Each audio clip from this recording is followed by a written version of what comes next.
everybody. This is Peter. This is our November 25th, 2009 weekly radio address. Hope everyone's doing well out there. We have an hour and a half show, and basically we'll have the Venus Project on for the last 45 minutes at 3:45 Eastern Daylight Time. And there's some talking points that Jacque wants to go over. Quick note about the Iowa lecture. That will be uploaded ideally tomorrow. There were some technical issues. I've been struggling amongst doing many things, getting that edit out. It's over 2 hours. It took a whole lot longer to put together than I thought. But anyway, that will be up relatively soon, and ideally tomorrow, as I stated, because I know people want to see that. And I'm very happy with the information that was put out, and I think it's going to clarify. In fact, looking at the questions this afternoon, I think a lot of the things that are brought up are, in fact, clarified in that presentation, so that's good. Let's see here. Before I begin questions, someone sent me an interesting article that's called "Mankind Using Earth's Resources at an Alarming Rate" is the title. And basically coming out of Washington, some think tank called the Global Footprint Network. Now, if you type in "Mankind Using Earth's Resources at an Alarming Rate," you will find this article by AFP. And basically it denotes that the rate of usage is well, actually, let me just read what they're describing here, and then I'll talk about my opinion on what they're saying. It quotes, here's a few sections from it. "As it is, humanity each year uses resources equivalent to nearly 1.5 Earths to meet its needs," said the report by the Global Footprint Network, an international think tank. "We are demanding nature's services using resources and creating CO2 emissions at a rate 44% faster than what nature can regenerate and reabsorb," the document said. Quote, "This means it takes the Earth just under 18 months to produce the ecological services humanity needs in 1 year," it said. "And if humankind continues to use natural resources and produce waste at the current rate, we will require the resources of 2 planets to meet our demands by the early 2030s, a gluttonous level of ecological spending that may cause major ecosystem collapse," the report said. "Today, 80% of countries use more biocapacity than is available within their borders. They import resources from abroad, deplete their own stocks, and fill, quote, waste sinks such as the atmosphere and the ocean with carbon dioxide." And it goes on to talk about this, basically expanding subtly on these issues. I'm going to try and find the actual copy of this report, because basically what I'm assuming is that they've accounted for the, quote, carrying capacity of the Earth, something that we talk about a lot, which I find difficult to believe, A. But let's go ahead and assume that they're on the right track, that they are, in fact, correct. And it wouldn't surprise me if certain attributes are correct, only to a degree, using the consumption patterns, using the methods, the facilitators of our consumption, hence the types of energy we currently use, the establishment orthodoxies of consumption, if you will. Sorry, that's a little abstract.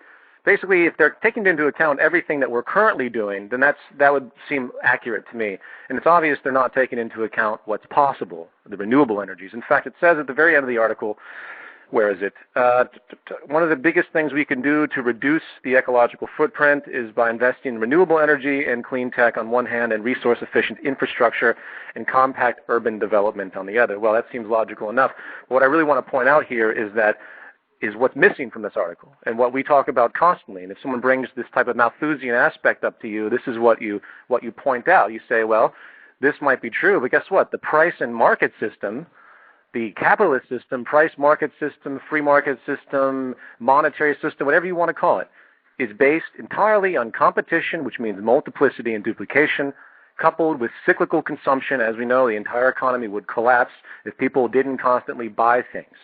And this is, in fact, the greatest waster of resources anyone could ever have come up with, the market system. That is the problem. And I hope such articles like this are given such attention, because this is something that they won't talk about. They won't talk about the social system itself that literally feeds off of cyclical consumption, off of the constant reproduction of the same things over and over again, the constant and deliberate withholding of efficiency. One way or another, through biosocial pressures, whether it's the collapse of the employment market itself, or the fact that humans will simply start starving to death on a level that we've never seen due to the traditional orthodoxy methods that are being utilized, these biosocial pressures will push us forward into what will inevitably have to be a design-based orientation for the distribution of resources, everything that the Venus Project talks about. I hate to use the term central planning because it has that nasty ring of communism, but I'm sorry, that's the only way you're going to achieve efficiency on this planet. And whether people adhere to it or not, this is the direction things are going to move forward to. I see no other possibility if, for example, this article, what it's stating is correct.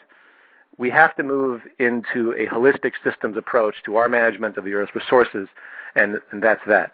That's going to be, again, a big topic of the Iowa lecture. I do a whole section called Project Earth, which is essentially an expansion on the FromEarthToVenus.com project that we've been talking about, which I'm working with programmers to help develop right now. So anyway, I just wanted to get that out of the way. So I thought that was very interesting.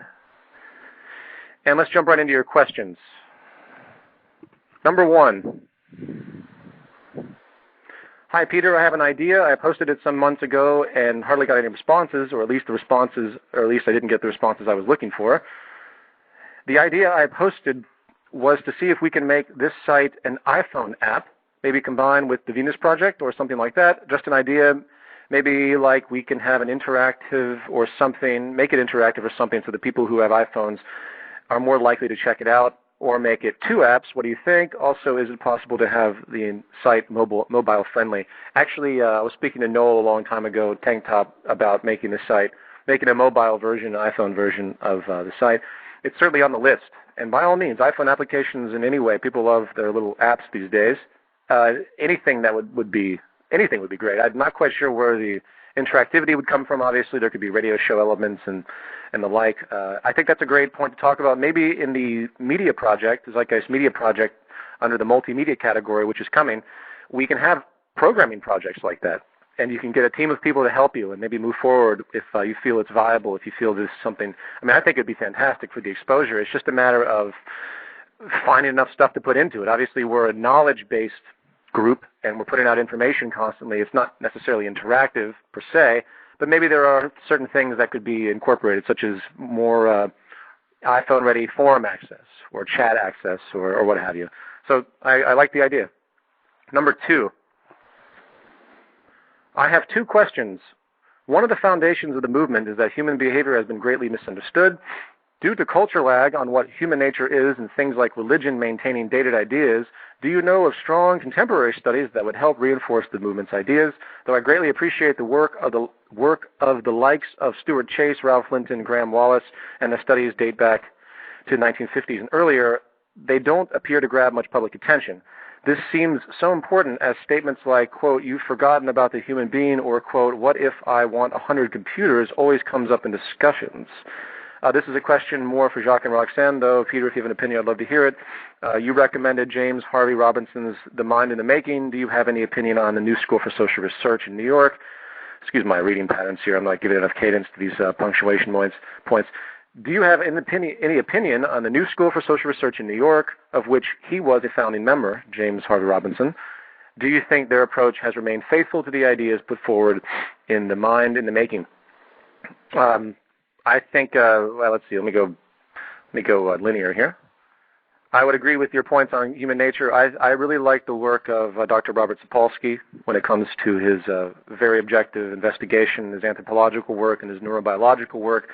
The Problem with Testosterone is a great book by Dr. Robert Sapolsky, and he basically reinforces the important element that while there are propensities in the human being that are genetically culminated, they have to be triggered, and it's the environment that does these things. And I think that's really all that needs to be understood. It doesn't mean that just because you have a genetic disposition that it's always going to be a variance. Not necessarily. There's things like Huntington's disease, which if you have the genetic structure for this disease, you're pretty much 100% you're going to get this disease. It's just one of those severities. But that isn't necessarily behavior. We're talking about human actions, conscious actions, things that people do when they conduct their general operations, and those attributes are provably, holistically cultural, and they have to be learned.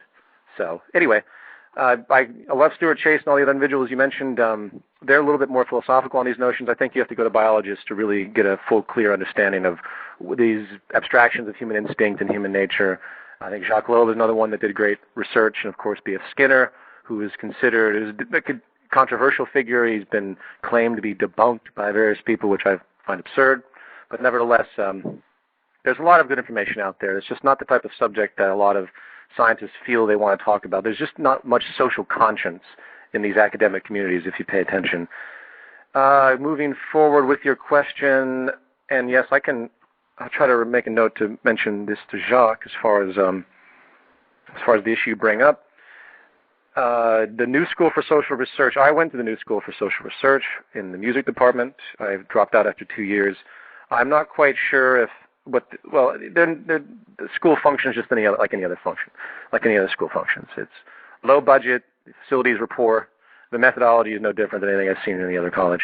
So I don't think the adherence to mind in the making was denoted. It might be in their theoretical written stuff, but it certainly wasn't applied. I didn't like the school. Number 3, when do you think the majority of people will discover the bankers' corporations' role in their lives and the amount of hindrance they have put on free energy, cures for cancer and other diseases, and the overall technological, philosophical development of the world? Will you continue to make videos after the release of Zeitgeist 3? And what are your views on the potential of hemp? If used to its full potential, it could provide biodegradable plastic, fuel, fiber, and much more. We could also stop deforestation by switching to hemp. Going in reverse, obviously anyone who investigates the history of hemp knows that it's been put down in many parts because of how efficient it was in order to maintain the prior establishment.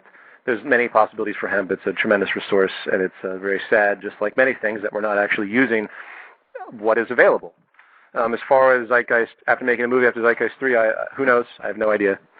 These are things that I couldn't really tell you. There seems to be a necessity to keep putting out information from all walks. We have to keep putting out information. And if I have to continue to make movies, I will continue to do so as best I can if I can afford to do so.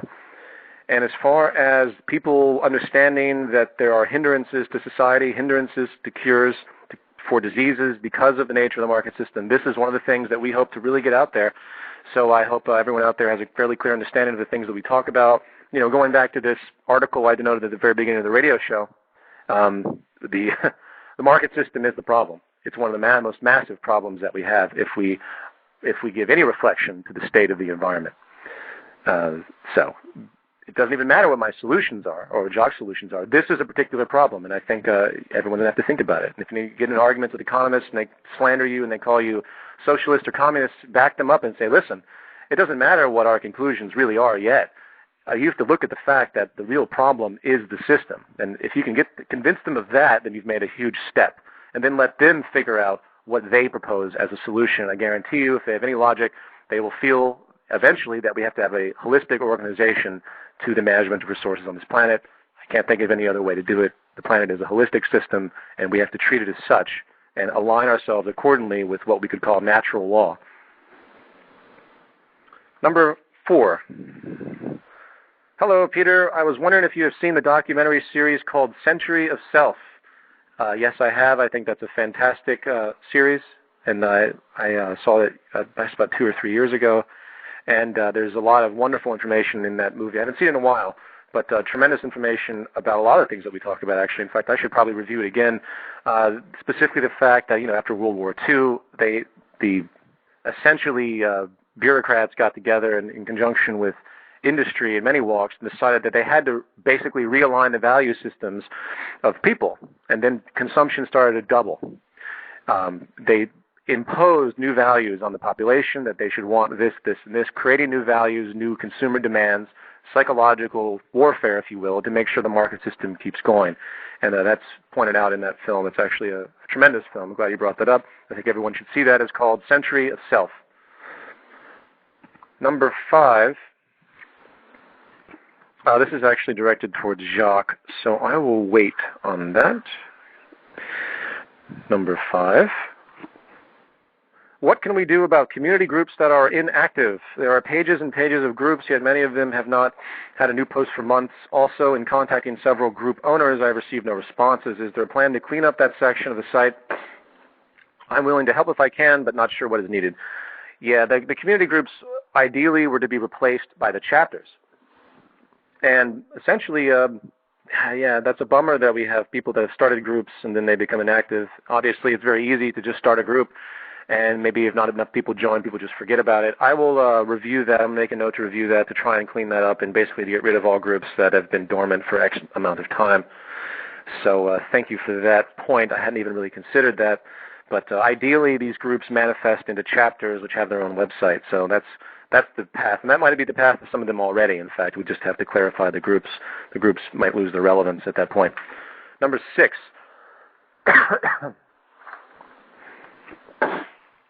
Hi, Peter. I have a couple of quick questions for Jacque, and hope you could ask them for me. Let's see here if I can relay. Let me go ahead and, because Jacque has things he wants to talk about, let me go ahead and answer them. If we have time, I'll make a note to ask them to Jacque as well. Given the nature of the questions, I think I could answer these pretty well. How will people arrive at decisions before the cybernetic system would be in place is one question. Well, I would have to say that the current methods are the current methods that we see. Unfortunately, the psychology of people has to transform, and the methods they use for decision making. Most people, unfortunately, don't even understand that the phrase "who makes the decisions" is an irrelevant phrase. It's not who makes the decisions; it's by what method are decisions arrived at. That should be the way people think about things, but unfortunately, society is very broken and jaded, and we're always obsessed with individuals in these groups, these illusions essentially, and we don't give any regard to the methodology. So I would hope that the methodology of arriving at decisions through tangible processes, logical feedback, and all the things that we've talked about before will eventually be established in the general unfolding of people's behavior through time during the transition. But as long as there's a market system in the transition, that's going to be very difficult because objective decision-making becomes clouded by the need for self-preservation and all the other things that we've talked about. And the second question is, why don't you put out a full transition plan to get from here to there? Neither Jacque or I have a full transition plan. All we've ever talked about is certain possible propensities of the system due to biosocial pressures, collapsing of the system due to the economics aspect, obviously, labor to market collapse, and of course resource depletion to a point where there's riots in the streets. These are all very grave possibilities. And if we had a full transition plan that was actually realistic to denote, then it would be denoted. I know others out there have claimed to do such a thing, but I've read many of them actually. They get emailed to me, and they're idealized projections, and they're fine, but some of the attributes are not even worth talking about yet because we haven't even completed step 1. Step 1 is mass awareness. Believe me, once we have mass awareness, everything will fall into place based on what's happening at that point in time. And again, that's the most difficult question. If I could clarify the full transition plan, I would. And I'll make a note to bring that up to Jacque as well, but he's already answered that question quite a few times. Number 7. Hi, Peter. Right now it seems the Zeitgeist Movement is getting the word out there and gathering more members, followers. However, I think it's time to do a little more activism in the physical world to get the transition moving a little. What do you think of the following ideas? Number 1, free food. People growing their own food and can give out free food while promoting the Venus Project and the Zeitgeist Movement. The idea is to make a little stand in the streets where bypassers could get free food and then ask them if they would like to get all the necessities of life for free and then give out a flyer or other material to spark their interest. Well, that's very interesting. If you have the financial capacity to give out free food, please do so. The problem is we have a market system, a price system, a profit system, a value system that's in place, as you know. So if you can continuously give out free food without having to worry about your overhead, then that would be a tremendous thing to do. Our intellectual property of the Zeitgeist Movement, so to speak, our intellectual property, meaning all the videos and stuff, we give away for free because first of all, I'm just insulted by the fact that people sell anything that's digital, frankly. I won't even go into all that, actually. I was looking at the new Kindle. Like, hey, the Kindle is, they have this new reading technology that you can use. They're getting better and better to feel like it's a book. They keep that romanticism of a book, but it's books. It's text on a screen. It's easy on the eyes. But they charge $10 for each download for nothing, for digits, ones and zeros. It's incredible. I find it horrific that people charge anything for digital anything. But that's the system. It goes to show that things could be a lot easier, and that's, of course, a different aside. I'd love to see the day when all media, all music, all media, all books, and everything has a central location and anyone can access it at any time without any restriction. That would be just absolutely amazing. The cataclysmic growth of knowledge and awareness would be unprecedented once people are not restricted and having to purchase everything in order to learn. So anyway, let's go back to my original point because I completely lost my train of thought. Free food, yes, you can do it. That'd be great. You need to say they continue. Number 2, materials and libraries. Get Jacque's essays and activist orientation guide together in paperback and put them in libraries. Yes, if you can do that, by all means. Again, it costs money to make a paperback book, though, as opposed to the digital means of transfer that we're using now. And then number 3, you say that we should have a problem-solving encyclopedia. Make a book guide with the Venus Project solutions to all kinds of problems in such a way that can be used like an encyclopedia. Whenever you get asked a question, could deal with a certain problem, you would use the book and it would explain solutions in a similar fashion in a more streamlined information flow. Again, that's a tremendous idea. There's certain aspects to that, problem-solving encyclopedia. Exactly how much information is to be given away, though? You'll know that Jacque has a lot of ideas that he doesn't make public because he fears that they would be used for negative consequences, or they would simply just be exploited in the market system, and they would lose their real focus, which was to help in the sustainable abundance creation elements that we talk about all day long. That's why he doesn't like to release that information.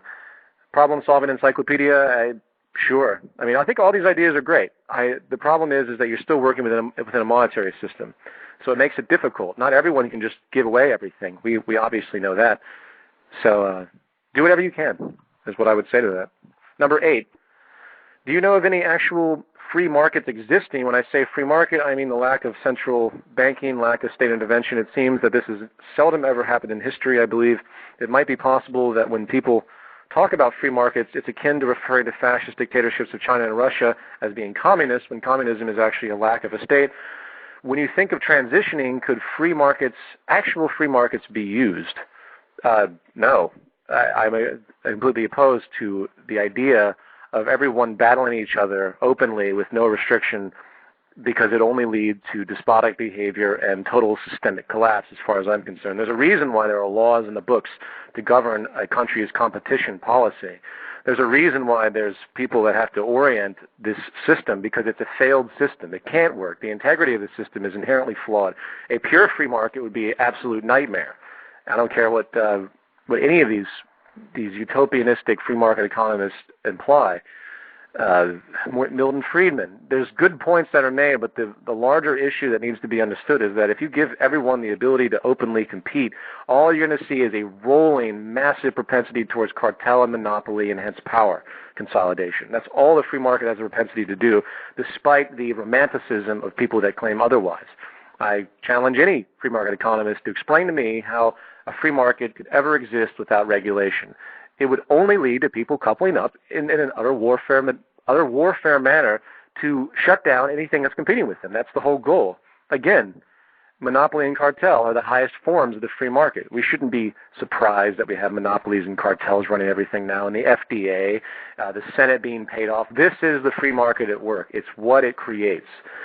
And it still blows my mind that that attribute is utterly denied by people that are proponents of this system. And I won't even go into all of that.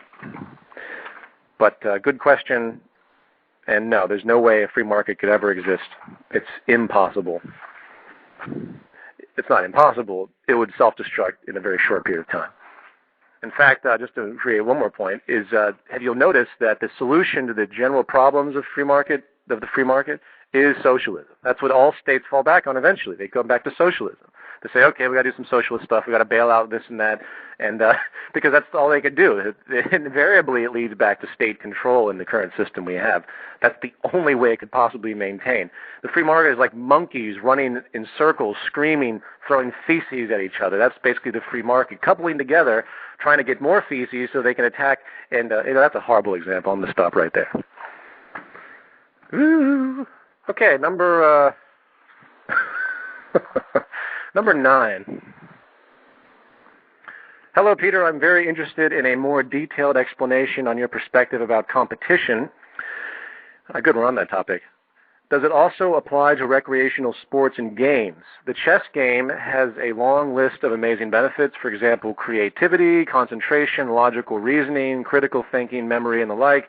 Just to name a few, in my opinion, it is a scientific masterpiece mixed with art, math, and much more. However, it is a game about war. Do you feel games like Risk, Monopoly, and chess will exist in the future? That's an interesting point that you bring up, first of all, about chess having ramifications outside of the game itself. I brought this aspect up to Jacque, actually, and he had a very interesting take on it. And I'm going to actually save that part of the question for Jacque, because I think he can do better than I.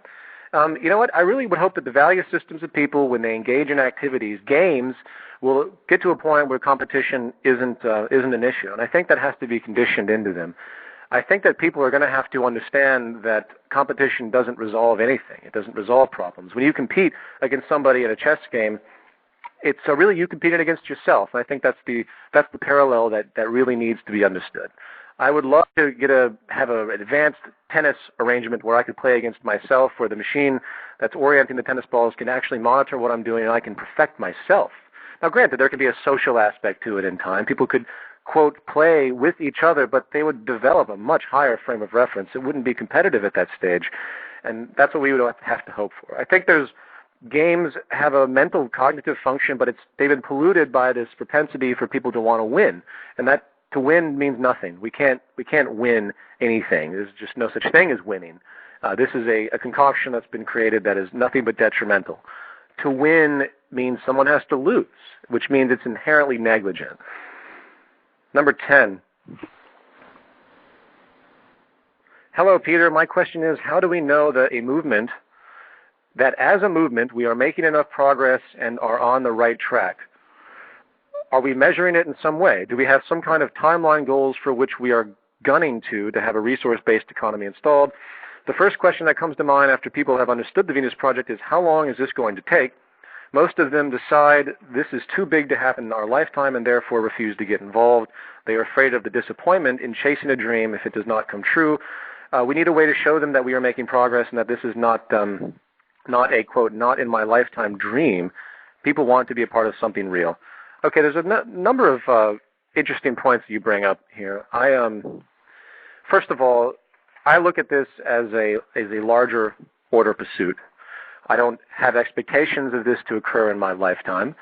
However, if I was to have children, I would hope that my children or grandchildren and the whole genealogical line that might stem from me, I'm not saying I'm going to have children, but if they did, or if any of you have children, you would think that you would care about your children enough to want to see them live in a world that was at least much better than what we're seeing today.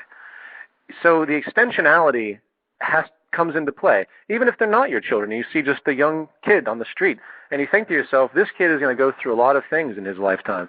Do I care? Do I have an extensionality to care about this kid? A lot of people do have a lot of compassion, especially for children, and I think it's time you simply just project into them the idea that maybe it's you that's young.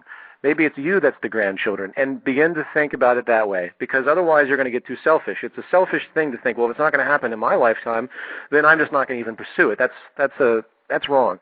I look at this pursuit from the angle of a methodology of thought, meaning I am doing it because I gain satisfaction from the pursuit in of itself, knowing that it's going to have a beneficial aspect to society. There's a contributing element there. And as I said before, you have to kind of become it and not get caught up in the idea that it might not, quote, happen in your lifetime or anything like that. I enjoy the actual mechanism of pushing forward this information, of watching the transition, of watching people change. As I said before, there will always be a transition. Even if we achieve a resource-based economy in 2 years, that resource-based economy is going to have problems, and we'll be moving past a resource-based economy eventually. That is the nature of the emergence of society. So it really comes down to how you choose to look at it. If people are narrow enough when you meet them and they say, well, that's great, but you know what, it's not going to happen in my lifetime, therefore I'm just going to keep doing what I'm doing. Well, that's a failure in my mind. That's a failure of creativity. It's a failure of integrity. It's a weakness that they move forward in that way.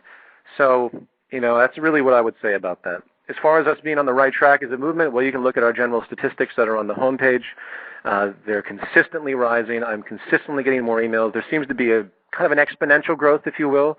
We're getting a lot more interest. I have a lot of interviews that I can't even do, that I get called to do. It's tough. As you know, the Venus Project's all over the place. They have a world tour coming up next year, and that's going to be a topic I think Jacque Roxanne wants to bring up when they come on. So you really just have to look at it from the point of view that the change is going to happen. It's up to you to decide how fast it does, and deciding an all or nothing type thing, being all or nothing about it, isn't going to help anything, and it has never helped anything. Again, back to my original example I made a while back about the cathedrals, the medieval cathedrals. These people would dedicate their entire lives, stonemasons, to building these cathedrals, these beautiful cathedrals. And many of them didn't even see the completion, but they were a part of it. And therefore there's a satisfaction there. And that's really what I would say. That's the way I think you have to look at it. That's essentially the way I look at it. It becomes a part of your daily routine. Number 12. Actually, number 11.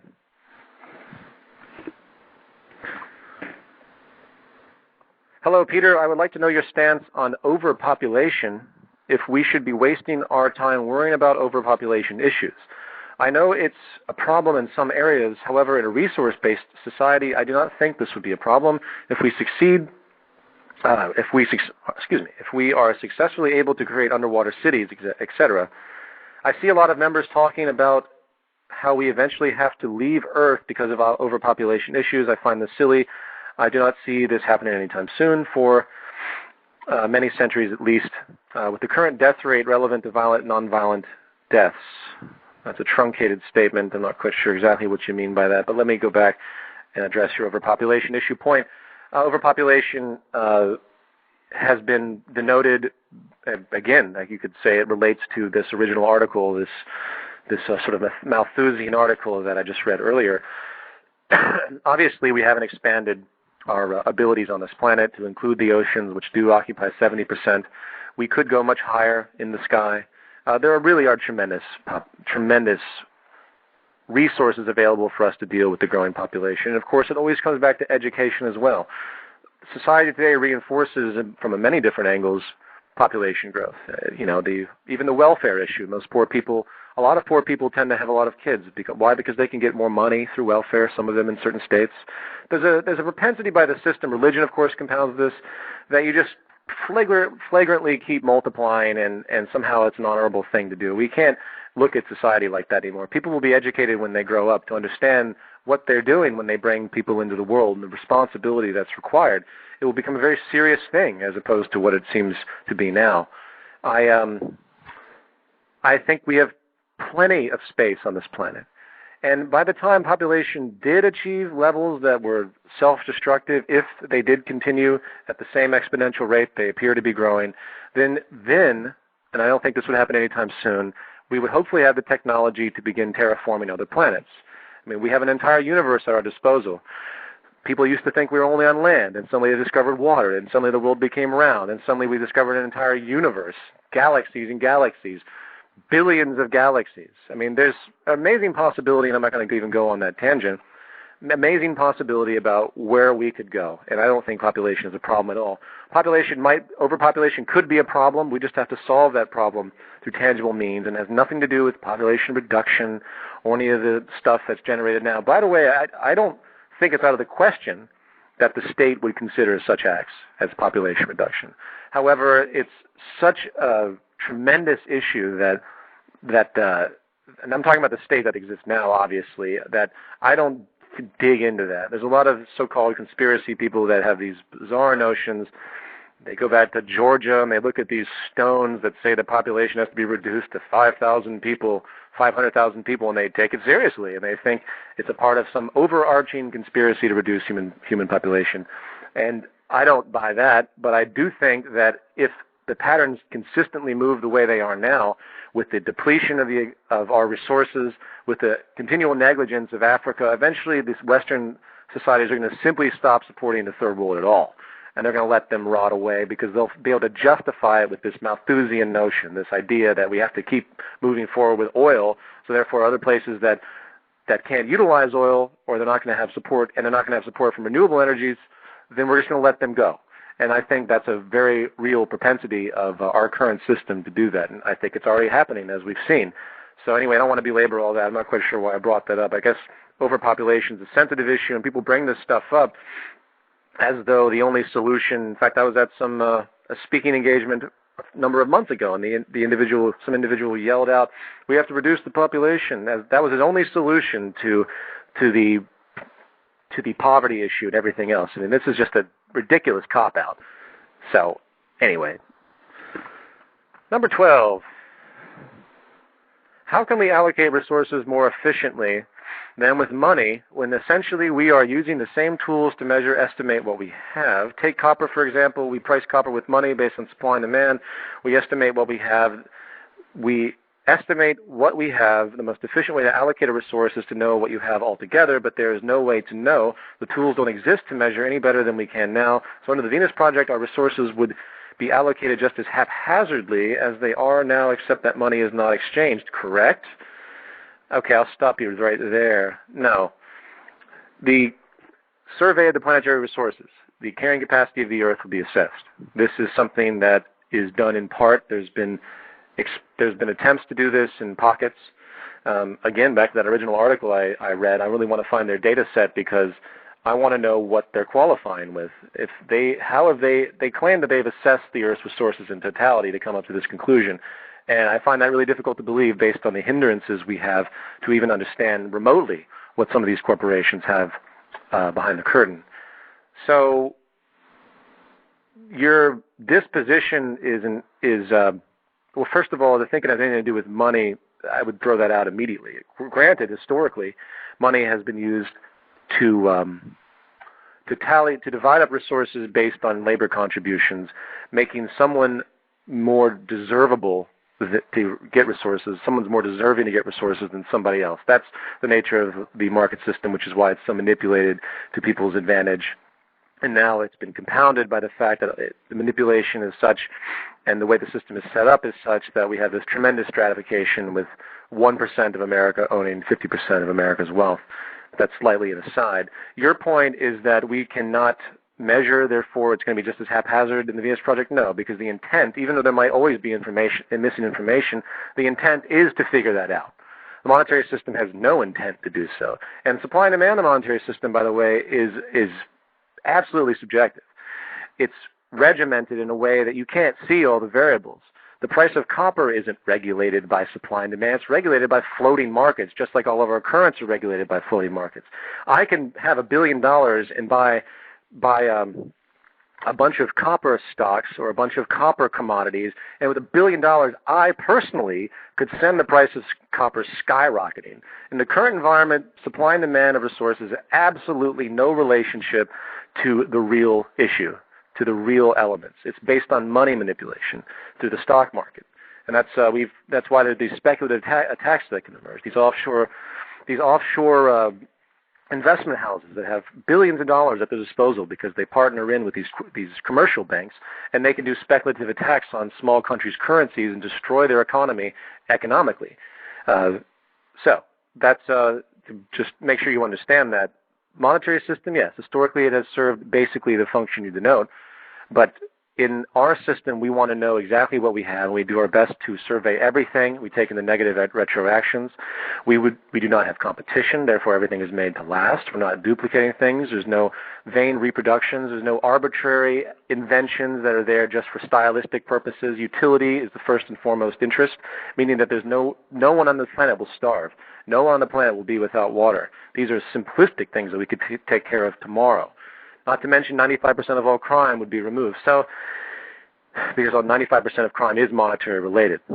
Point being, the point you make is a fragment of relevance. So that's that. I think I could say a lot more on that, but to summarize, the allocation of resources was based on what we actually have, coupled with modern technology and optimized production and distribution mechanisms. And we will probably reduce consumption by 75% if we have this approach.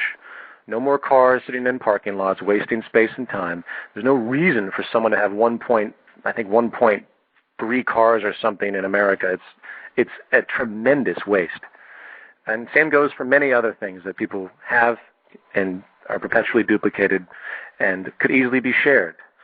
So, number 13. Hi, Peter. I personally think that the movement is too strongly bound to you. If any of the secret services or powerful organizations would like to stop the movement, it could be as easy as broadcasting 2 fake crime reports, one for you, one for Jacque, and some Photoshop pictures. Okay, I see where you're going. Well, I'm not trying to be, I'm trying to spread information, answer questions so people can move forward on their own. And so is Jacque. We are in the 9th, 10th month of the movement, ultimately maybe 11th month. And essentially, I would say that what's been done is actually quite tremendous. And there's a lot of people that have come forward that I've been in touch with that really begin to understand this direction. And that's what we need. We need more people that can begin to move forward, chapter heads that really understand, and eventually move into lecture teams. I also want to create a university circuit. I do want the holographic aspect to come through. I'm here, of course, talking to you, and people are listening. I think that's great, and I appreciate that. And I'm hoping people will take my advice and be able to learn all of these angles as I denote and be able to approach questions as I do, meaning you can go in any environment, because you're going to get the same questions over and over again. I mean, all the questions I'm reading through today I've gotten already. The same questions happen over and over and over again. So once you get those under your belt, you can deal and interact with people, and then suddenly you become the movement. You start to instill the value system. You start to talk to people that are racially inclined or class inclined or have this delusion that some people are more deserving than others, holistically speaking, and that we shouldn't care about the people dying in Africa or things like that. You engage their value systems, and you show them that the world can be very, very different, and then suddenly you become just like I and just like Jacque. Jacque is a brilliant mind with tremendous tools and resources, but if you really mental resources, but if you think about what he's denoting, it's actually quite simplistic. And I don't think it's out of the range of most anybody I've met to understand these concepts. And that's really what it comes down to. It's the holistic approach that we're going for that needs to be addressed and understood. So you have to put yourself out there. I mean, who knows? Jacque, Roxanne, and I could vanish tomorrow. And what would you guys be left with? Would you move forward? Does it take our motivation to keep people doing things? No, it shouldn't.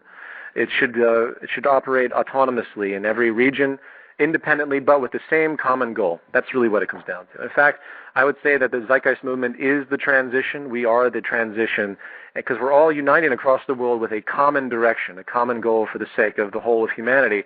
And I think if you just move that ideology forward, these things will fall right back into place. Well, they will continue to fall into place, excuse me. So I hope that answers your question. I'm not trying to make things centric towards me.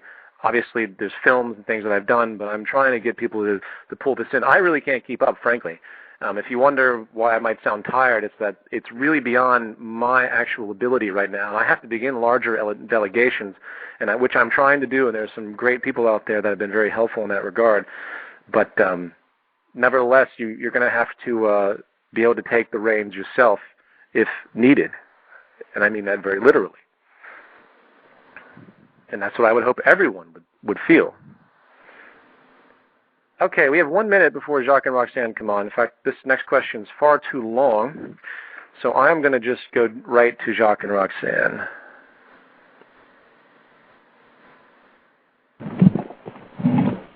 Jacque and Roxanne. Hey, Peter. Yes, hey. Peter. How are you? All right. How you doing? Great. We're doing good. Good. Good to hear. So I've been trucking along here with many of the same questions we get over and over, Jacque, and it's I can feel for what you've been doing all these years, because I can only imagine that you've been asked the same questions thousands of times, it seems. And obviously it's tremendous that you can still move forward and have the patience to deal with a lot of the same questions over and over again. You mentioned once to me that you very rarely hear anything new. And I think I can begin to relate to that after just the time I've spent. Never heard anything new. So before we begin, I know that, Roxanne, you mentioned you wanted to talk about the world tour a little bit. So let me go ahead and shoot on that.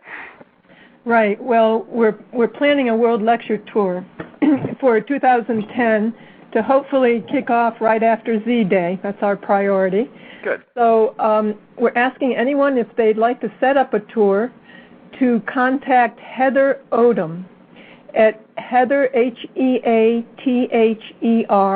and Odom, O-D-O-M, at thevenusproject.com. And she'll tell you what you need to do, and she'll help you with that. Very good. Very good. Yeah, we want to thank Heather for doing everything that she's done. She was also the one that did the Venus Project cab that's still floating around the UK, right? Right, and she put together our schedule when we were in London. We were there for 9 days, and she had us busy from early morning, well, from the time we got there to the time we left, with radio, television, magazines, and there were still other places in Europe that wanted to have Jacque lecture, and we didn't even have time. So when we got back from that lecture, there were other places that wanted us to be there to lecture, and so we thought of this tour. That's great. That's great. I've been very impressed with the response from Europe in general, as compared to the good old U.S. of A., which it seems that we're still very much underground. But I guess we. It's true. We found that too. Yeah, very good point. So I have some talking points that were brought up, and I guess we can just kind of roll through these, Jacque. And the first one was, how would you describe a cybernetic society exactly? That is difficult. I'll try to describe it. And if I fail, Peter, let me know where you feel I haven't answered the question. Okay. Okay. First of all, in the very early days, when you talked about machine-guided society or a cybernetic society operated by computers or machines, that always frightened people because they felt it would lose the human touch. Machines don't feel, they don't care, they don't have sympathetic action patterns as humans do. So most humans appear to be afraid of machine-directed society. So I would like to attempt to describe what I mean by a cybernetic society, rather than have people project their own values into it. You know, I don't want to be ruled by machines. At least human beings, although they may err, they are still sympathetic. They still have feelings. They still have concerns. And they feel that machines do not have those qualities or attributes, and therefore they have a tremendous fear which they project into our description of a cybernetic society. Now I'm going to try to describe what I mean. When a pilot years ago looked out of an airplane, he looked and he said he's about a mile high, or whatever he felt he was. Today with Doppler radar, you get a pretty accurate description of how many thousand feet you are off the ground. When we bounce radar off aircraft, we get a pretty close approximation of the height. No human can do that. No human can look out of an airplane and say, I'm 4,335 feet, 6 inches off the ground. They just are not equipped to do that mentally. Right. So when I talk of cybernetic society, I mean those aspects that a machine can do far better than a human will be employed. And eventually, with advances in technology, nano and other areas, I see that most human decision-making can be far surpassed. If you still have difficulty with that, let's go back to the time when humans used to operate elevators. They couldn't quite stop it exactly at the floor. Today, the humans have been moved out, and when you press 18 or 20 on an elevator, it stops pretty much right on the floor. That's what I mean. I don't mean machines telling humans what to do. The machines will only regulate production, distribution of goods, transportation. If you go to any modern airport today, the transport system is based upon automation. There are no conductors that operate the trains. There are no operators for the trains, and they stop exactly at the platform. And the doors open, and you can't fall on the tracks because there's a wall. And the doors do not open until the train is in proximity of the opening. Do you understand what I mean, Peter? Yes. I'm not telling people that these machines are coming and telling you what to do. You know, can they perform better than we can? Well, I'm sure most of you realize that you can sit with a fanboy nearby you and pulling a string cooling you off that the kings used to use years ago. Today, with refrigerated or air conditioning, the fanboy is gone, and it doesn't upset society. Another thing that we have difficulty with, I hope that clarifies when I use the term cybernated society, I mean those aspects of machines that far exceed human performance, not a dictatorship over the behavior of human beings. Yes. Does that answer that, do you feel? It does, and I'd like to add one thing that Sure. that I've discovered that I think I've mentioned before, but it's a very important point. Not only can these machines, well, provably, these machines can perform better than we can, because if we look at our own economic statistics, in every sector, we've had mechanization increase while human performance decreases. So the less people that are utilized in almost every industry that has emerged through time, the more we mechanize, the greater our productivity. And that's a tremendous statistical point, I think, and I make this point a lot, and I think I use the phrase, it's completely irresponsible for us not to utilize machines in the capacity that we can, because it can create that much more. It can do that much better. I agree with you, Peter. Yes. The problem that we have at the Venus Project is people project their own values into what they think our mechanized society would be. Yes. Loss of individuality, machines making decisions against human beings. And loss of individuality is what they project. They really don't understand it.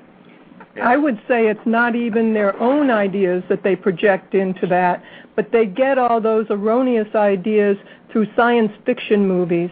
All the science fiction movies are horrifying, with technology and machines taking over and controlling, and the Venus Project is nothing like that.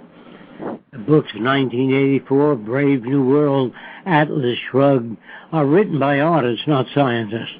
Right. And they project their own values into the operation of the Venus Project. The best thing to do is learn how to say, I don't know, and inquire into the Venus Project. Say, what do these machines do? How do they arrive at decisions? Who makes the decisions? By what authority? In other words, don't project your own values. There have been people working on the Venus Project for years, and they have worked very hard to find answers that are most humane, most concerned about the well-being of people. This is our directive. This is what machines do. I want to mention some other aspects which are more difficult to deal with than that aspect, and that is the fact that we blame people. We put them in prison if they're serial killers. We put them in mental institutions. We hang a label on like compulsive neurosis. We really don't even understand the basic mechanisms of human behavior. Now, if you just consider the things I'm talking about, if you were raised in Nazi Germany as a baby, it is not your fault that you say Heil Hitler, Deutschland, over alles. It's what you've been exposed to. I'm trying to tell you something here. I'm trying to say that human beings are not responsible for their choices and values. They are molded by culture. That goes for serial killers, gangsters, thieves, priests. The difference between a priest and a humanist is environment. Now, if you don't come to understand that, our job is to correct the environment and eliminate the conditions that produce aberrant behavior, not put them in jail. That is no solution. We have to find the answers to the factors that are responsible for human values, our decision-making systems, which are not our own. They're indoctrination. If you're brought up in France, you'll speak with a French accent. You'll move your face in the French mannerisms. In other words, there's plenty of evidence out there to show that environment shapes behavior, dialect, values, decision-making. All decisions, by the way, if you think about it now, are forced. When I say forced, I mean it seems natural to you to make a certain decision or have certain preferences for furniture because you don't always know the factors that shape those values. So I'm saying that all decisions are forced and never free. You think you're making free choices. But in the very early days, in primitive times, when you ask a person what they wanted a javelin. In times more advanced, they'd want a machine gun to solve problems. And in more advanced systems, they'd want aircraft. Where do these choices come from? The environment, the educational system, the institutions of learning. So therefore, consider this again. It seems that we have free choice. And when you give the idea or notion of free choice to people, you can hold them responsible. Right. See, governments are never responsible. Governments are always, when their schools are limited and they manage the news that you hear on radio and TV, that controls your decision-making. In Nazi Germany, it is necessary to burn all books that are contradictory to the viewpoints of the Nazis. That makes it easier to control people.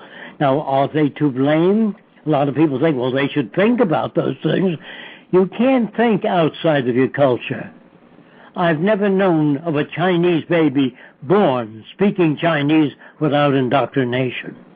I've never known of an English baby speaking English at birth without indoctrination.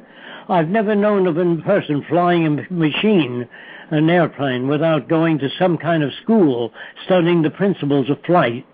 I've never known of an engineer producing engineering solutions without having been immersed in an engineering environment in university or through books or through education.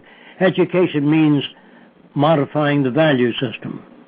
So if we understand that, there's no hatred, no matter what a person is.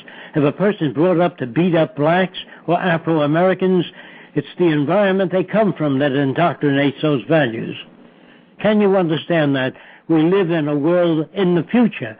No one will be blamed for their behavior, but they'll be helped out of those patterns of behavior. Putting a person in prison is not the answer to problems. It costs a lot of money to keep them there. It's better to educate them. But the studies of the future will be in human behavioral modification. The study of human behavior, our values, how we get there, what creativity is, what an artist has, what qualities they have, what makes them enabled to become great artists or great writers, all those things can be defined. They're no longer mystery. And as long as psychiatrists and psychologists try to adjust people to this chaotic system, there's got to be something wrong with them. As long as we use militarism and force and laws, there's something wrong with your society, some limiting factors. These are the areas that need elaboration on in order to help people understand what we are, how we come to be the way we are. I don't expect to answer all the questions in this one shot, but this is something I'd like you to think about. And if you have any questions regarding what I said, please bring up your contradictions. But don't say it'll never work. It's human nature. Right. Just say, I don't know. Right. Yeah, I think the points you just made really summarize probably the most important attributes, I think you might agree, of what the Venus Project is about. It's about understanding nature, it's about understanding ourselves, and aligning accordingly with the cause and effect reality. And I think it's, of course, very profound for people to think of themselves as, essentially machines. Is sort of what you denote, is that we are not autonomous, we are groomed by the environment that we have been born into, and we behave accordingly. And what do you say to people that feel that it dehumanizes them, that think that they have free will, that they have choice? I mean, how do you respond to people that get emotionally offended? Well, they've never been given the tools to understand where their values come from. Right. Why they find certain things painful. To me, in the early days when the Romans used to feed Christians to lions, I didn't think they were bad people. I think they were following the traditions of their culture. Right. So the whole family, as I pointed out many times before, used to come Saturday and Sunday to watch Christians being fed to lions. Now, Christians think they were evil or bad people. It's just like today we go to a prize fight. In the future, it'd be unthinkable to watch two people beat the hell out of each other. Right. You live in a very sick society, aberrated. Otherwise, psychiatry and psychology would organize into systems to discourage aberrant behavior in our schools, our football games. You don't have a sane society. You don't live in a sane world, not yet, at least. And I hope that someday we will not mistreat people that have been aberrated. Right, right. I think that's, again, a brilliant point. It goes to remove the notion of judgment that everyone falls back into in our current world. Everyone just judges each other and throws out labels and dismisses them, and therefore they can justify the electric chair, they can justify these cold prison cells which don't do anything to rehabilitate a human being. They don't even know how, Peter. Sure, sure. It's a very unfortunate situation. It is. The world we live in is barbaric, very crude, not because people are bad, right, because they really don't have leadership that does honest inquiry into the nature of the world we live in, our behavior, and the forces that society impinge upon people. And the word like trying to find the cause of things, really, there are no single causes. There are many interacting variables that shape behavior, not a single cause. That goes for cancer, heart disease, all these things. You don't find the cause of it. There are many interacting variables. Indeed, indeed. I think it's a convenient scapegoat that humanity has come up with to just dismiss people based on singular identification, singular terminology. And our language, Peter, was designed hundreds of years ago, so we can't really talk to each other. We talk at each other. I said this many times. Sometimes a person says, have a nice weekend. Why don't they say, have a nice life? Go all the way. Why just a weekend? Our language is so old, so aberrated, that we need a language that's not subject to interpretation. And that's what's missing in our schools, in our books, in our poetry, even our scientific journals. Many of them use a very old language, and it's very difficult to get meaning across in a language that's subject to interpretation. Right.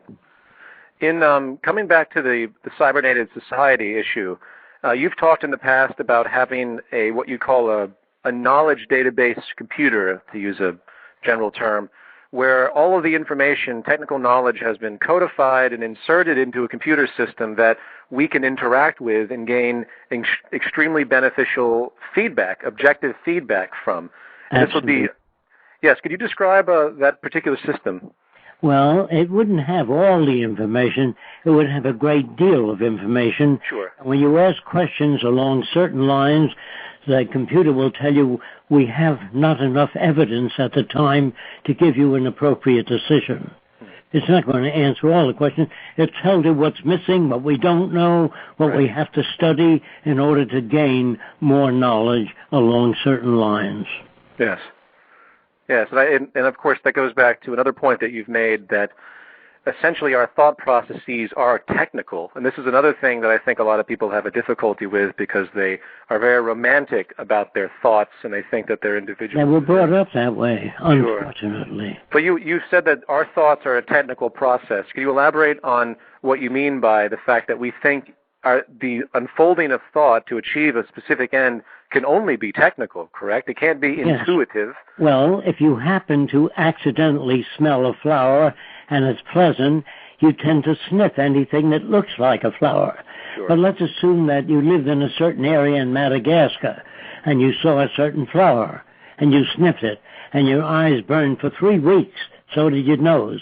You'll be very different, your behavior regarding a flower and sniffing. Do you understand that? Yes, yes. Okay.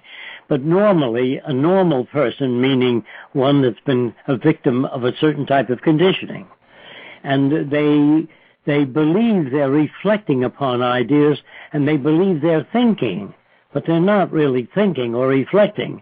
They're manifesting a behavior they've been taught regarding a certain event. Yes. If you don't know enough about ice, when the ice looks very white and very transparent, it means it's very thin, and you're going to fall through it if you come on with ice skates. Knowing how to look at ice and how to detect its probable thickness can save your life. But how do you learn that? Somebody had to fall through the ice. And somebody, hey, never go through ice that looks semi-transparent. Right. Do you understand? Yes. A man, this is true, what I'm telling you now, many men, but I'm telling about this individual, built 2 wings. They were 3 feet long, one on every side of the shoulder blade, and he jumped off the Eiffel Tower, and he died. And his brother-in-law wrote, make wings larger next time. Where the hell do you think he got the idea from? No one can know how large to make an airplane wings. No one can know how thick or how strong to make it until it breaks. Don't you see? What I'm trying to tell you is that no one ever made a mistake in their life.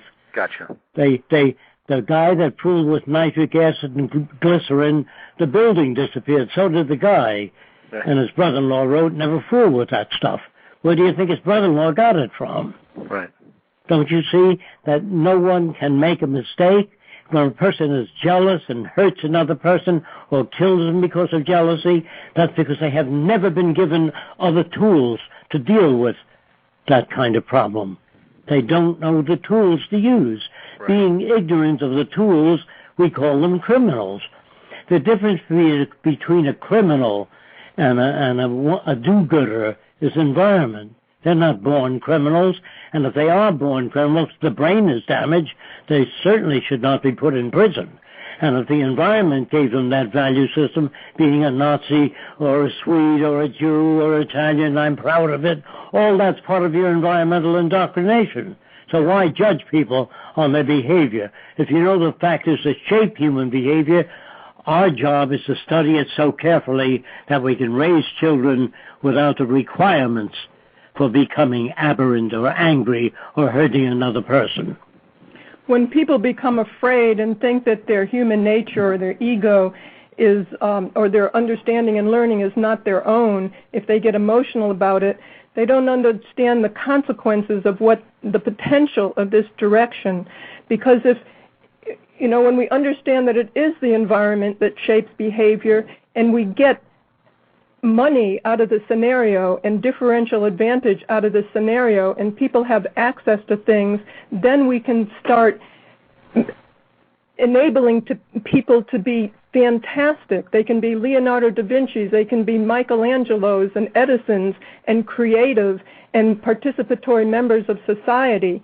Their potential is enormous when they learn that if they are put into a certain environment, they can become almost anything that's positive. I don't know why that's so difficult for people to understand, but just look outside your window and you'll see that everybody, almost everybody, asks the same kind of questions, behave in very similar manners, and people say, well, what about individuality in your society? Would there be such a thing as individuality? Yes. And when they say, will everybody be alike in the future?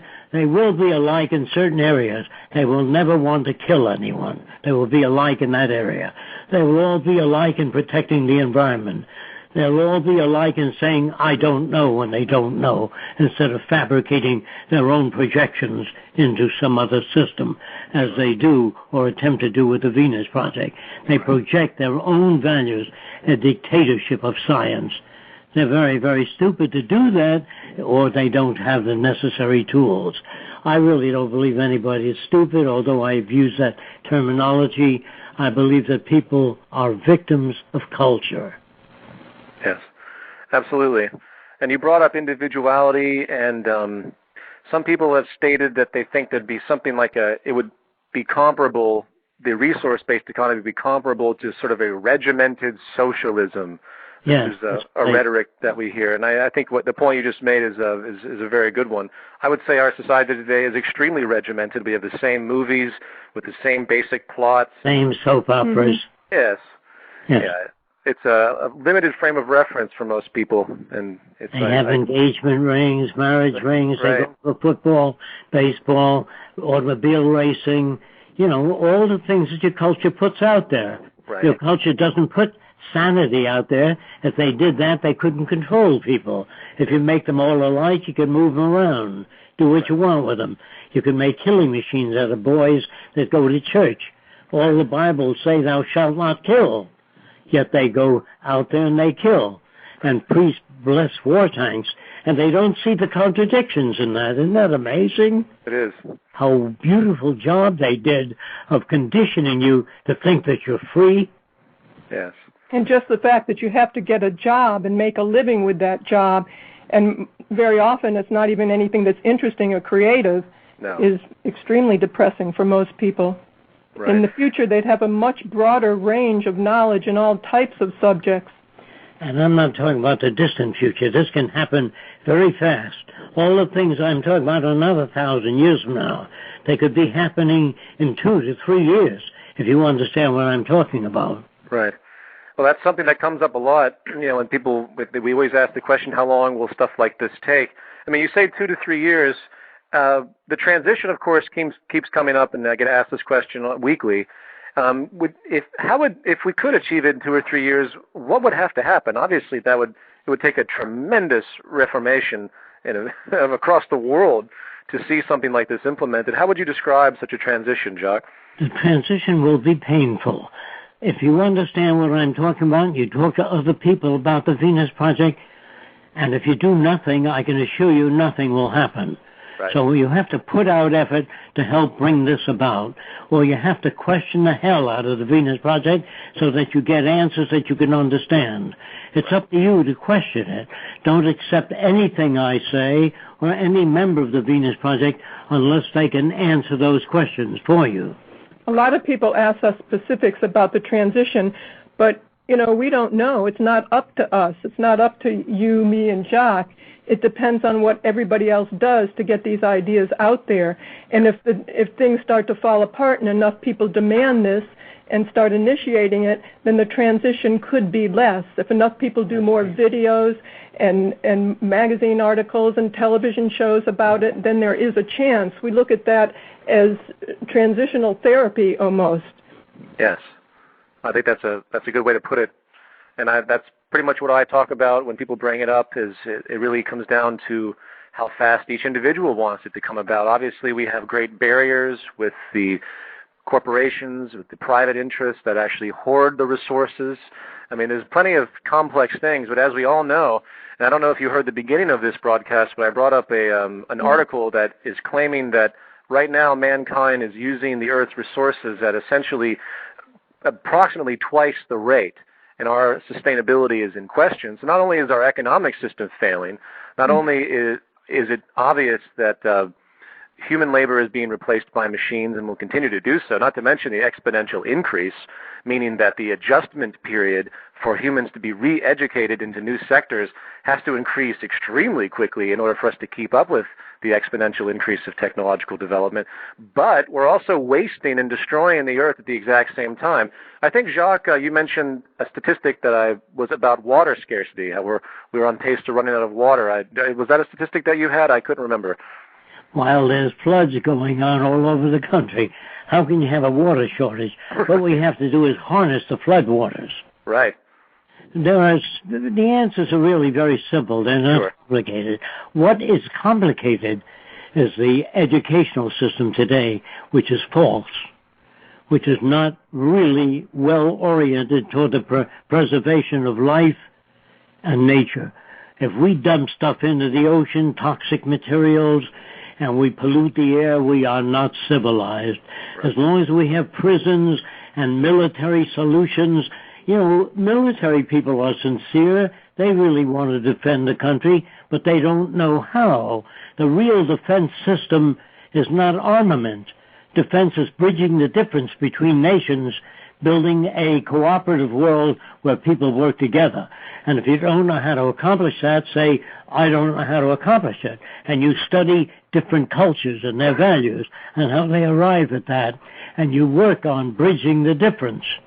But building military solutions, armaments, airplanes, machine guns, all that is crude and vulgar, the same as a caveman. They're not much different. although they wear gleaming uniforms, put medals on people for becoming killing machines. We would teach soldiers how to bridge the difference. We'd send them back to school and teach them problem solving. Yes. That's absolutely brilliant. I mean, obviously everything is ass backwards in the world today. We just get more security cameras, more police, more prisons, and no focus whatsoever on actually trying to figure out the root cause of these aberrated behaviors. They get that from the Bible, because the Bible tells people you're all individuals, you know the difference between right and wrong. Right. There's no such thing, right and wrong. In some countries, a guy has 10 wives. In the Holy Land, in the Bible, in the early days, men used to take a wife 13 years old. Today, they'd be arrested as child molesters. The people that run your Supreme Court today would be considered criminals in a sane society. All lawyers, all judges would be sent back to school in a sane society. Yes. I know that's very hard to live in a given society and listen to what I'm saying and putting it together appropriately. It's very difficult for people to do that. Yes. It's really the system is really very simple, but it's so contrary to everything that we learn all our lives. It's like throwing out everything we learn and having to start all over, thinking about it in a new way. Right. Like learning a new language. So it takes a while. It takes a lot of study and reading and listening to the things that we've already put out there. Another thing I want to say, Peter, a lot of people get mad at me because they say you want to give people things for nothing, and I believe they should work for it. And I said before many times, just being born in America or any advanced society, you got the airplane, the telephone, the washing machine, electric lights, and you had nothing to do with them. You got it all for nothing, including the world you live in. You got that for nothing. You didn't make it. You didn't have anything to do with radio, television. You got all that for nothing. Does it spoil you? Think about it. Of course not. Yeah. That's a brilliant point. That's a tremendous point. People really don't seem to understand what they're born into and what they have. And, of course, we can blame the Bible a little bit on that, for you should earn your living by the sweat of your brow, which has compounded that work ethic that we see across the world. Sadly, most people do not work in any way that contributes to society. They work in industries that simply give them money. And, of course, that is something else that's very important to realize in a resource-based economy is people don't have arbitrary occupations anymore. What they do actually has a legitimate, tangible basis, and there's actually a reward that comes from the fact that it's really a contribution to society. As you know, I used to work in advertising and unfortunately still have to moonlight certain aspects here and there. And I see the people that perform in this occupation, and most of them are absent of any form of awareness of any type of contribution to society, because what they're doing has absolutely no relevance whatsoever. And as you would logically know, the service industry is probably 80% fluff. There's nothing that people are doing that has any real relevance to contribute to society and the well-being of the social organization. So I just wanted to throw that out there because it's... Peter, it's interesting. If you really study the Venus Project, it's everything that all the religions talk about, only it's translating all religious teachings into a way of life where no one controls anyone. No one is subservient to anyone else. It's the only real free direction. If the church understood the meaning of the Venus Project and our direction, they'd get behind it right away. Right. All the church does today is offer lip service to the teachings of Christ. Very few people are truly religious. In fact, Larry King once asked me what I thought of Christianity. My answer was, it's a wonderful idea. When are they putting it into practice? Yes, that's a fantastic comment. And that's the other aspect that no one thinks about in regard to religion is, you have the superstitious aspect and then you have the value system aspect. And I think you would agree that there are positive attributes in all religions. We have the reciprocation. Mm-hmm. Yes, but then unfortunately there's so much noise in the religious text that just pollute people's worldviews that I'm not even sure where to begin with the religious argument. I mean, Jacque, obviously there's tons of very rigid, dogmatic people on this planet that really want to believe that they know the answers to everything through their individual deity and their gods. I mean, how do we engage communication with the religious community in a positive way? How would you approach that? Well, first they'd have to be extremely honest. Without that, you can't do a thing. They have to be honest and say, I don't know where the earth came from. I don't know how life began, but a certain book said it began this way or that way. And then you have to read those books and make sure that what you got out of that book was not interpreted for you. Remember that the Bible is subject to interpretation. So when you read it, somebody says, I think Jesus meant this, another person, no, he meant that. And that's why you have the Catholic, the Seventh-day Adventist, the Lutheran, the jumper for Jesus, because it's subject to interpretation. We have to work on a language that's not subject to interpretation. That's mathematics, chemistry, physics, engineering, and science is not subject to interpretation. They describe events carefully. When we give a chemical formula to Japan, they don't turn out what they think it means. They turn it out pretty close. If you give a blueprint of an automobile or an airplane to any government, any machinist, they turn out very close representations of the object. But our daily language is crude and is misunderstood, so is early writings. The earlier the writing, the more subject to interpretation. Yes. If you built a bridge and it fell apart, you couldn't look up and say it's the will of Allah. You'd be blamed for your engineering or your materials or selling materials at a cheaper quality. Yes. Yes, great point. Great point. So, Jacque, there was a question here from the audience, and they were interested in how you deal and interact with children, and they basically wanted any tips that you would suggest when it comes to grooming a child, establishing values, learning processes. Is there any tip you could relay to a parent out there as far as, say, they have a 5 or 6-year-old child, how you conduct yourself? Well, if you submitted your children to a sane course, they'd probably leave you. So you got to think about, it isn't the children that we want to change. As long as the children go back into a so-called normal environment, they'll be loused up. Right. And if you aberrate them, that is, if you give them a set of values that are relevant, they wouldn't get along with other kids. Right, that's true. So you really have to work on social design, the whole society. Good point. Dude, patchwork doesn't work. Jewish studies, Polish studies, women's rights, all that is irrelevant. It's the design of our culture that's loused up. Right. So how can you get the people? The culture has to fail. The culture, when I say has to fail, they have to lose confidence in the people they voted for and then start looking for something new, saying, I really don't know what the answer is, instead of saying what we need is more democracy, honesty in government. You can never attain honesty in government. There's no such thing. Yes. But it's good to teach kids the real world when they're very young. Don't give them Cinderella, Jack and the Beanstalk, or Humpty Dumpty, these ridiculous, right, Jack's saying Mickey Mouse Club, these ridiculous notions, and then, that really primes them for metaphysics or religion. They don't know how to look at the world or how it works or anything about the scientific method. Kids are interested in anything. They're interested in science, how volcanoes erupt, how beavers build dams. So teach them the real world and how it works.